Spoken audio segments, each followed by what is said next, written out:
The Gentleman, Time of Stillness, Year 3. Outside, the birds were singing.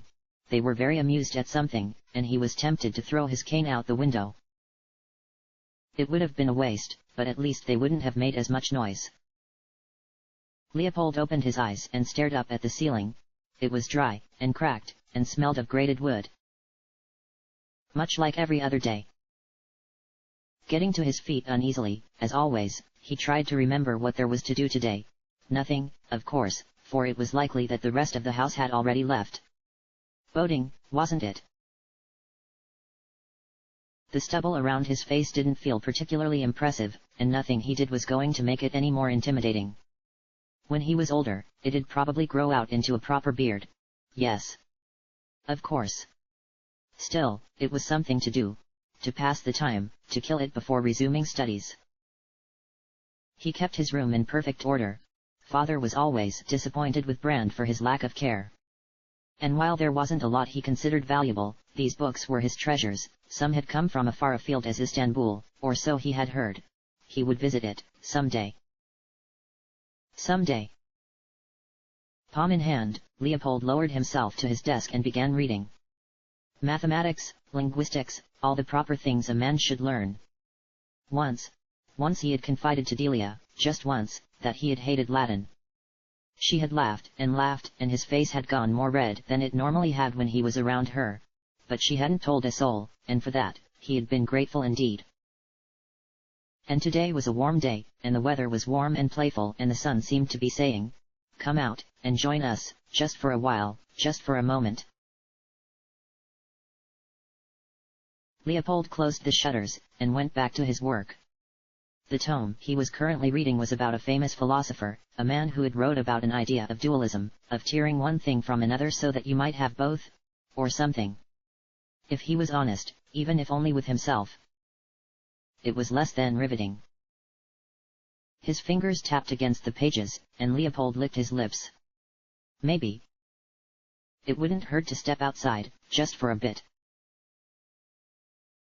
Though he couldn't run, exactly, Leopold was still quick as he hobbled down the hallway.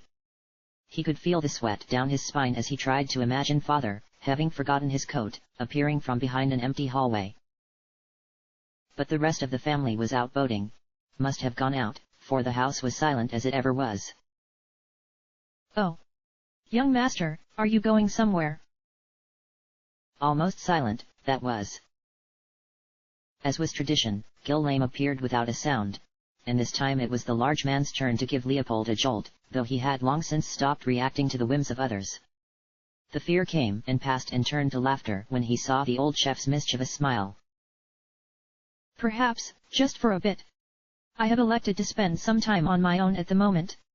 If Mother returns, please let her know I've gone to go take care of some errands. Thank you, Guillaume."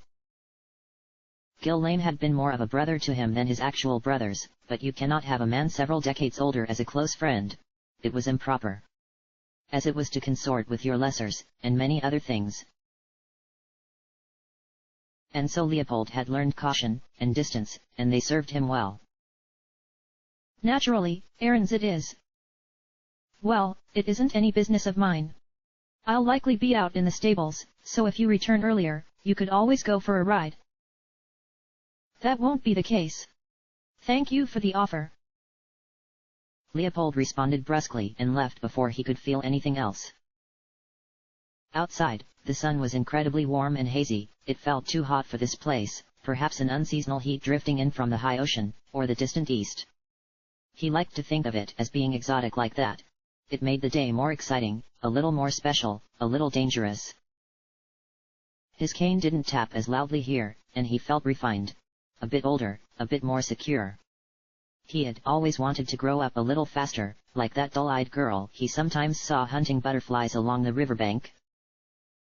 But maybe it was his inability to grow a proper beard, or his lack of successes at an age when he should have had so many, or the fact he could not stand on his own two legs. Frowning, Leopold scuffed the dirt, and tried to imagine what it might say if it could talk. "Don't be so dour. Don't be so mean, you can't pick on me. I'm a rock." He stretched his voice out and tried to sound like he imagined a rock might sound. And he hated the sound of his own voice, and for some reason it even made him more sour, still. On a sunny day, when he didn't truly have a care in the world. That's not really very nice. Oh. She was watching him from up in the branches of a tree, drinking from that flask she had taken off the drunk they'd found near the riverbed. He had never come back for it, and they had never seen him again. Well, perhaps I'm not very nice. Anyway, it's a rock. Rocks can't feel, now, can they? Leopold announced crossly, and she shook her head. Of course not. They're rocks. You rockhead. This was how they spoke, and really, he knew they shouldn't be speaking. She didn't seem to know anyone here, and though he suspected she wasn't actually homeless, but just the deviant daughter of some other family who had won land along the coast, he had never asked. For if he had, then all of this might have collapsed, and he would have no one to talk to at all, and that, he couldn't. Whatever. That's a tacky jacket. Are you going to get a real one, someday, or just live off your kin and their hand-me-downs? At least I'm not pilfering from the dead, magpie. It had sounded nastier in his mind. Leopold knew he had to work on his insults when she laughed at him, and knew they had gone true when she didn't say anything at all. And now she was laughing, and as usual it just made him feel more petulant, still. Tucking his cane under his arm, Leopold took the rock in hand and hurled it up at the tree. With surprising grace, his erstwhile companion caught the stone and dropped it down to the ground. Her eyes slowly sought his out, and she lowered the flask to frown at him. I didn't have to come out here, today. You know full well that I could have stayed inside. You know. I thought we could. His tongue stuck in his throat, and Leopold exhaled sharply. Forget it. I have no idea what I'm doing here. I'll go back to reading something useful. She began to laugh again, and this time it wasn't quite as mocking. Yeah, like dead languages that no one cares about? Or more mercantile advice from the same traders whose businesses are failing around them. Wasting time with me is way more valuable than any of that, and you know it. The worst part was, he believed her. Harumphing and trying his best to seem a little more certain of himself, Leopold beckoned and she clambered down from the tree at a preternaturally fast pace. He had gotten used to it eventually, of course. So, what did you have in mind? Time passed too quickly, as it always did. Time spent crawling through tall grass and looking for secrets amongst the soil. He wasn't good at any of it, of course, but it didn't matter. It was something different, and therefore precious, and so he committed no time at all to trying to remember it, for doing so might make it real, and if that were to happen it could be destroyed. But it did pass, and the sky might get dark, and he needed to return home. Fortunately, she had disappeared at some point, as she always did, and that was as much a reason as any other to make the journey back after cleaning the dirt off. He did not want father, or even mother, to develop any questions at all. A gentleman must always be presentable, no matter the circumstance.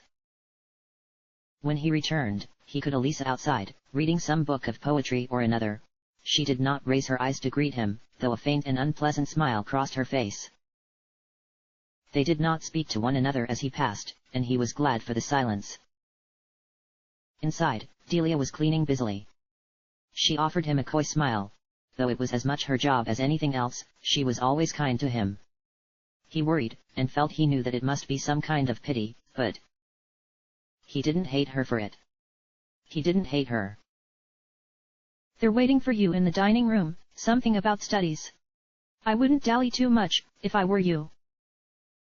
Her familiar manner was a bit grating, of course, but he did his best to ignore it. The time he had pointed it out, even jokingly. Father took everything very seriously. Nodding his thanks, Leopold walked quickly down the hallway. Tap. Tap. Tap. Of course, they must know he was coming before he arrived, but so it was. Leopold. Father announced, expression grim and mercifully directed towards one of his business papers. the smell of old ink permeated the room, possibly dampened by moorland water. "Father!" Leopold replied, looking around. But mother must have gone elsewhere, to direct Gilliam and his lot, most likely. As was proper. "Did you need me for something, sir?" he inquired without stuttering or looking away. Something none of his siblings could do. Leopold congratulated himself with an inflated sense of pride. "Yes. Regarding the matter of tutors, it has been decided you will studying under a new master, soon. Probably Altman. You've been doing quite passably in your studies, recently." "Thank you, sir. Is that all?" Father looked up. It was clear something else had been on his mind, but what it was, Leopold could not say. He never could, with father. "Yes, that's all. You are dismissed." Thankful, Leopold bowed his head and hurried back to his room. He could see Brand out of the corner of his eye, and already the mocking lines of a playful scowl had formed on his face. But he kept his head high, and did not stare at his brother, and so for all the world his brother might not have existed. But that was fine, because he was safe amongst the welcoming pages of his collection. Here, even Latin seemed an old friend. And as it was customary, he took his dinner in his room. And as was customary, he pursued his other studies in quiet, long after the house had faded from silence to silence, and from evening to night. The true quiet, a stillness born of sleep, was perfect for this. Circles of salt and 20 different stars, cut from holy cloth. Red candles and black candles, red lights and dull flames, and all for nothing, so far. But soon. Soon. Time passed quickly, as it always did. Father died suddenly, and nobody could say why. The inheritance divided, and he never saw that strange girl anymore. Soon, he found himself the owner and proprietor of the estate. Mother had simply gotten up one evening, walked down to the riverbed, and hadn't returned. Loud arguments amongst the rest of his family broke out soon and swiftly, and Leopold defended his share with the learning the rest of his brood had forsaken, and then wasted it on his trinkets and books, much as they wasted theirs. And he awoke, alone, and wished for a moment to hear even those when the estate grew fallow and thick with moss, but it was truly silent, now, and there was nobody left but himself, and he had grown old. The rain was torrential. Leopold jolted awake as the droplets of water invaded his dreams, for the mild rains had given way to a harsh and cold torrent that tore away at his dry skin, and left stinging welts where it fell. He had taken shelter under a strange object. Some kind of artistic endeavor, perhaps, a bench placed against a covered awning. He would have critiqued it, normally, but there was no one around to hear him, and he had been so tired. But he knew how he looked. He was disheveled, fine clothes ruined and color worn and faded from the dampness and the downpour. He was adrift, without any clue of where he was heading or any idea how to salvage his dreams, such as they were. And he was alone. Leopold tried to find the energy that kept him going. The inner fire born of hate and ambition, and both were gone, replaced only by the same emptiness that chased him in his dreams, chased him like the fear of the night, and there was nothing there. Still, he had his station. He had himself. He couldn't afford to fail, even now. Posture, up. Without weakness. You must stand tall, like a proper gentleman. Like so. But his posture was crooked, and a little stooped, and even as much as he conditioned himself, he could feel the weight on his shoulders pressing down on him. It was coming, soon. He knew it, could feel it in his blood as much as that constant chasing stare, distant and taunting and omnipresent. A whisper of an inescapable fate, that would see him to death here, and grate him again. Soon. And Leopold wanted to curse the sky, and the ground, and everything. But his voice felt hoarse and powerless, and so he simply remained on the bench, head in his hands. It was a nice bench. It had once been a table, perhaps, but someone had sawed it down or otherwise altered it, made it convenient enough that a desperate fellow might lie against it and rest. Maybe he would just wait here, for a while. And so he did, and time passed, far too quickly.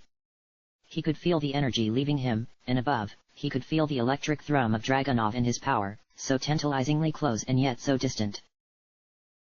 The rain began to overwhelm everything else, and Leopold began to wonder if, perhaps, it might not be the worst way to go, to fade into the rain like a weak silhouette. Somehow, the falling timber of it all was comforting, or perhaps obliterating, but neither mattered, not to him, not now. Lost to his own mind, he did not hear the distant whickering of wings upon the air, nor the sound of conversation as it approached, low and pleasant at first, shocked and loud not long after. Nor did he understand, at first, what was happening, or who was running towards him across the muddy ground, expression shocked. Boss, holy moly, you've really taken a beating, haven't you? Just hold on. He did not rise to meet Mr. Mammon, nor even look at him. You came back. Well, of course, what the heck happened to your neck? Krim, do we have, anything, just... Krimsalino fell into the ground with a screeching cry, her talons sending mud flying through the air and spattering against the rest stop. She would have landed well, but for the surprise visible even on her stretched and gilded maw. Leopold! Sweet Leopold! What on earth has happened to you? He could not muster the energy to feign indignation.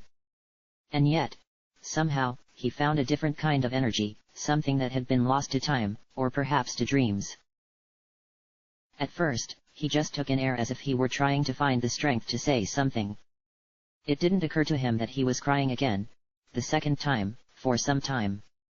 Heavy tears began to roll down his cheeks, the heavy tears of a young man, afraid and uncertain of the time he has found himself in, lost. And alone. Why? Why did you come back? Managing to croak a question through the tears, Leopold ignored the rain and the cold as he rose to his feet, hobbled over, and took them both in a tight embrace, taking no note nor care of the shock visible on the faces of his subordinates. His friends.